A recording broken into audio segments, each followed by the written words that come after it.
रोजाना यूपी चुनाव का अपडेट जानने के लिए क्लीन न्यूज यूपी को सब्सक्राइब करना बिल्कुल ना भूलें। तो चलिए जानते हैं आज की 10 बड़ी खबरों को।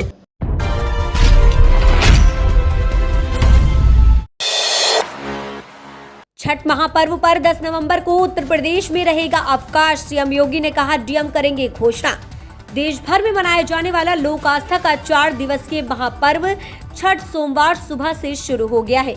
उत्तर प्रदेश की योगी आदित्यनाथ सरकार ने इस पर्व पर अवकाश घोषित किया है। मुख्यमंत्री योगी आदित्यनाथ ने छठ महापर्व के उपलक्ष्य में जन भावनाओं का सम्मान करते हुए 10 नवंबर को अवकाश घोषित करने का निर्देश दिया है। उन्होंने कहा कि जिन जिलों में छठ का पर्व बड़े स्तर पर मनाया जाता है, वहां के जिलाधिकारी स्थानीय स्तर पर अवकाश घोषित कर सकते हैं। ये भी कहा कि कार्तिक महीने में जिन जिलों में बड़े मेले आयोजित किए जाते हैं, वहां भी जिलाधिकारी छुट्टी कर सकते हैं। उन्होंने इन पर्वों और मेलों के दौरान लोगों को कोविड प्रोटोकॉल के लिए जागरूक करने पर भी जोर दिया। मुख्यमंत्री ने कहा कि 10 व 11 नवंबर को छठ का पर्व है। छठ का अवसर पर पूर्वी उत्तर प्रदेश सहित गाजियाबाद, गौतम बुद्ध नगर, लखनऊ आदि महानगरों में नदियों, सरोवरों आदि पर भीड़भाड़ की संभावना रहती है। गौरतलब है कि राज्य सरकार ने छठ पर्व को निबंधित अवकाश की श्रेणी में पहले से ही रखा था। यूपी वालों के लिए ऐतिहासिक साबित होगा नवंबर व दिसंबर। पीएम नरेंद्र मोदी देंगे कई मेगा परियोजनाओं की सौगात। उत्तर प्रदेश की जनता के लिए नवंबर और दिसंबर का महीना ऐतिहासिक साबित होगा। इस महीने सूबे की जनता को कई ऐसी मेगा परियोजनाओं की सौगात मिलेगी, जिनका निर्माण कार्य मुख्यमंत्री योगी आदित्यनाथ ने वर्ष 2017 में सत्ता संभालने के बाद शुरू कराया था। प्रधानमंत्री नरेंद्र मोदी इन मेगा परियोजनाओं को मुख्यमंत्री योगी आदित्यनाथ की मौजूदगी में यूपी की जनता को सौंपेंगे। इसके साथ ही प्रधानमंत्री नरेंद्र मोदी जेवर इंटरनेशनल एयरपोर्ट, फिल्म सिटी और गंगा एक्सप्रेसवे जैसी कई मेगा परियोजनाओं की आधारशिला भी रखेंगे। इसके अलावा गोरखपुर का बंद पड़ा खाद कारखाना और गोरखपुर एम्स भी अगले माह तक शुरू हो जाएगा। विधानसभा चुनाव की आचार संहिता लागू होने से पहले अगले 50 दिनों के दौरान उत्तर प्रदेश को मेगा परियोजनाओं की कई सौगातें मिलेंगी। हालांकि सूबे को सौगातें मिलने का सिलसिला 13 नवंबर से शुरू हो जाएगा, जब केंद्रीय गृह मंत्री अमित शाह आजमगढ़ में राज्य विश्वविद्यालय की शिलान्यास करेंगे। नरेंद्र मोदी तकरीबन 42,000 करोड़ रुपए की लागत से बनाए गए 340.82 किलोमीटर लंबे पूर्वांचल एक्सप्रेसवे का 16 नवंबर को सुल्तानपुर में लोकार्पण कर सूबे को तोहफा देंगे। ये एक्सप्रेसवे लखनऊ को पूर्वी उत्तर प्रदेश के गाजीपुर जिले से जोड़ेगा। प्रधानमंत्री नरेंद्र मोदी 25 नवंबर को गौतम बुद्ध नगर, नोएडा के जेवर क्षेत्र में देश के सबसे बड़े एयरपोर्ट की आधारशिला रखेंगे। वह फिल्म सिटी का भी शिलान्यास कर सकते हैं। ये दोनों परियोजनाएं भविष्य में उत्तर प्रदेश की शान साबित होगी, जिनसे हजारों लोगों को रोजगार भी मिलेगा। योगी सरकार का एक और महत्वपूर्ण कदम, नियुक्ति के लिए अभ्यर्थियों को नहीं लगानी होगी जिलों की परिक्रमा। प्रदेश के 4,500 से अधिक एडेड माध्यमिक कॉलेजों में शिक्षकों के रिक्त पदों पर बड़े पैमाने पर चयन हुआ है। प्रवक्ता व प्रशिक्षक, स्नातक शिक्षक के पदों पर चयनितों की तादाद करीब 15,000 है। सभी पद जल्द भरने के लिए हजारों अभ्यर्थियों को जिलों की परिक्रमा लगाने से राहत मिल सकती है। विद्यालयों में रिक्त पदों के सापेक्ष हर जिले को चयनित अभ्यर्थियों का पैनल भेजा गया है। इसमें नियम है कि रिक्तियों की संख्या से अधिकतम 25% अभ्यर्थी पैनल में शामिल होंगे। इस बार करीब 3,500 अभ्यर्थियों का नाम पैनल में शामिल है। मुख्यमंत्री योगी आदित्यनाथ का शाहजहांपुर दौरा, आज सभी तैयारियां पूरी, अब सीएम के आने का इंतजार। मुख्यमंत्री योगी आदित्यनाथ आज शाहजहांपुर में जनसभाओं को संबोधित करेंगे। साथ ही जिले को 5 करोड़ की परियोजनाओं का तोहफा देंगे। सीएम के आगमन की तैयारियां पूरी हो गई हैं, अब उनके आने का इंतजार है। मुख्यमंत्री का सुरक्षा दस्ता भी पहुंच गया। देर शाम उन्होंने मंच व सभा स्थल अपने नियंत्रण में ले लिया है। देर शाम मुख्यमंत्री की फ्लीट का रिहर्सल भी चालू हो गया है। मंगलवार को मुख्यमंत्री दोपहर 12:30 बजे पहुंचेंगे। ओवरब्रिज तथा बैरिकेडिंग की गई है। इसके अलावा एसपी ऑफिस रोड, जीआईसी तिराहा, ओवरब्रिज सहित अन्य स्थानों पर बैरियर भी लगाए गए हैं, ताकि सीएम के आगमन के दौरान वाहनों को रोका जा सके। इसके अलावा अन्य जरूरी स्थानों पर भी बैरिकेडिंग की गई है। कानपुर में कल 2 घंटे 55 मिनट रहेंगे मुख्यमंत्री योगी आदित्यनाथ। जानिए मिनट टू मिनट कार्यक्रम।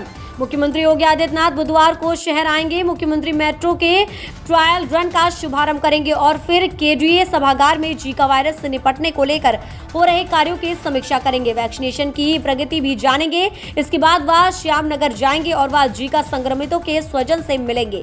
मुख्यमंत्री के कार्यक्रम को लेकर प्रोटोकॉल जारी कर दिया गया है। ऐसे में अफसरों ने तैयारियां भी शुरू कर दी है। वहां से वह मेट्रो यार्ड आएंगे और मेट्रो को हरी झंडी दिखाएंगे। Uttar Pradesh metro rail corporation के एमडी कुमार केशव उन्हें परियोजनाओं से अवगत कराएंगे। सपा अध्यक्ष अखिलेश यादव बोले, जरूरत नोटबंदी की नहीं, खोटबंदी की। भाजपा को जवाब देगी जनता। समाजवादी पार्टी के अध्यक्ष अखिलेश यादव ने कहा कि गरीब, भूखे, वंचित वर्ग के लोग इस बार भाजपा को वोटबंदी करके करारा जवाब देंगे। उन्होंने कहा कि नोटबंदी की 5वीं बरसी पर भाजपा उनका खुलासा करे जो काला धन लेकर विदेश फरार हो गए या वहां जाके बस गए। न काला धन रुका, न भ्रष्टाचार, न आतंकवाद। नोटबंदी से अर्थव्यवस्था व आय बढ़ने का भाजपाई दावा अगर सच होता तो आयकर संग्रहण बढ़ता, पर बढ़ा काला धन। जरूरत नोटबंदी की नहीं, खोटबंदी की है। अखिलेश ने प्रदेश कार्यालय में पार्टी कार्यकर्ताओं से कहा कि भाजपा ने अपने अब तक के कार्यकाल में उत्तर प्रदेश में सिर्फ अव्यवस्था और अराजकता फैलाने के अलावा कोई दूसरा काम नहीं किया। नफरत का ताना बाना फैलाने के साथ समाज को बांटने और विभाजनकारी प्रवृत्तियों को बढ़ाने में ही भाजपा लगी रहती है। अखिलेश ने कहा कि उन्नाव में भूमि पर कब्जा हो जाने से परेशान किसान को इस सरकार में न्याय नहीं मिला तो लखनऊ में विधान भवन के सामने आत्मदाह को मजबूर हो गया। बागपत जिले में कर्ज में डूबे किसान द्वारा आत्महत्या की घटना कम हृदय विदारक नहीं है। बड़े जोर शोर से दावे किए जाते हैं कि भाजपा राज में देश में खुशहाली आई है। महिलाओं, बच्चों के स्वास्थ्य पर विशेष ध्यान दिया गया। हकीकत ये है कि 33 लाख से ज्यादा बच्चे कुपोषित हैं। यूपी के उप मुख्यमंत्री केशव मौर्य ने छठ पर्व की बधाई देकर नदियों के प्रति जिम्मेदारी बताई। लोक आस्था, पवित्रता व सूर्य उपासना के महापर्व छठ पूजा की शुरुआत नहाए खाए के साथ हो चुकी है। इस पर्व के सभी देश व प्रदेशवासियों को ढेर सारी शुभकामनाएं। भगवान सूर्य देव व छठी मैया आप सभी के जीवन में सुख, समृद्धि एवं शांति लेकर आए। ये प्रार्थना उप मुख्यमंत्री केशव प्रसाद मौर्य ने प्रयागराज प्रवास के दौरान की। उन्होंने भाजपा कार्यकर्ताओं से प्रयागराज के सर्किट हाउस में मुलाकात की और कहा कि छठ का यह पर्व नदियों के प्रति हमारी जिम्मेदारी को भी रेखांकित करता है। भाजपा शासित प्रांतों में वैट में कटौती कर पेट्रोलियम पदार्थों की कीमतों में खासी कमी की गई है। दूसरी तरफ कांग्रेस, टीएमसी और आप द्वारा अपने शासित राज्यों में किसी तरह का कोई भी कमी नहीं की गई है। इससे आम लोगों के प्रति उनकी कितनी चिंता है इस बात का पता चलता है। इस बात को जनता जानती है। कभी भी घड़ियाली आंसू वोट नहीं दिलाएंगे। दूसरी पार्टी के कई बड़े नेता सपा में शामिल अखिलेश यादव को सीएम बनाने का लिया संकल्प। समाजवादी पार्टी के राष्ट्रीय अध्यक्ष अखिलेश यादव के नेतृत्व और समाजवादी पार्टी की नीतियों पर आस्था जताते हुए भारतीय सामाजिक न्याय मोर्चा और जनता दल लोकतांत्रिक के तमाम पदाधिकारी एवं सदस्य समाजवादी पार्टी में शामिल हो गए हैं। उन्होंने वर्ष 2022 में अखिलेश यादव को मुख्यमंत्री बनाने का संकल्प लिया। समाजवादी पार्टी के राष्ट्रीय अध्यक्ष एवं पूर्व मुख्यमंत्री अखिलेश यादव ने कहा है कि भाजपा ने अपने अब तक के कार्यकाल में प्रदेश में सिर्फ अव्यवस्था और अराजकता फैलाने के अलावा दूसरा काम नहीं किया है।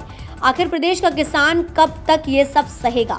उन्होंने कहा कि भाजपा सरकार कितनी जनहितैषी और गरीबों की हमदर्द है। इसका ताजा नमूना यह है कि गरीब को मुफ्त अनाज देने की योजना पर ताला लगा दिया गया है। अखिलेश ने कहा कि दावा किया जा रहा है कि महिलाओं, बच्चों के स्वास्थ्य पर विशेष ध्यान दिया गया है, किंतु हकीकत ये सामने आई है कि प्रदेश में 33 लाख से ज्यादा बच्चे कुपोषित हैं। यूपी में किन संविदा कर्मियों को परमानेंट करने जा रही योगी सरकार? कब तक की पक्की हो जाएगी नौकरी? यूपी की योगी सरकार निकायों में 2001 से पहले की विनियमितीकरण से छूटे संविदा कर्मचारियों को परमानेंट करने जा रही है। इसलिए निर्देशालय ने निकायों से प्रस्ताव मांगा है। निकायों को निर्देश दिया गया है कि पद सृजित करें। प्रस्ताव पास होने पर छूटे संविदा कर्मचारियों को स्थायी कर दिया जाएगा। बाकी बचे कर्मचारियों के समायोजन की भी व्यवस्थाएं की जाएंगी। सूत्रों की माने तो संविदा कर्मचारियों को परमानेंट करने की कार्यवाही यूपी विधानसभा चुनाव से पहले कर ली जाएगी।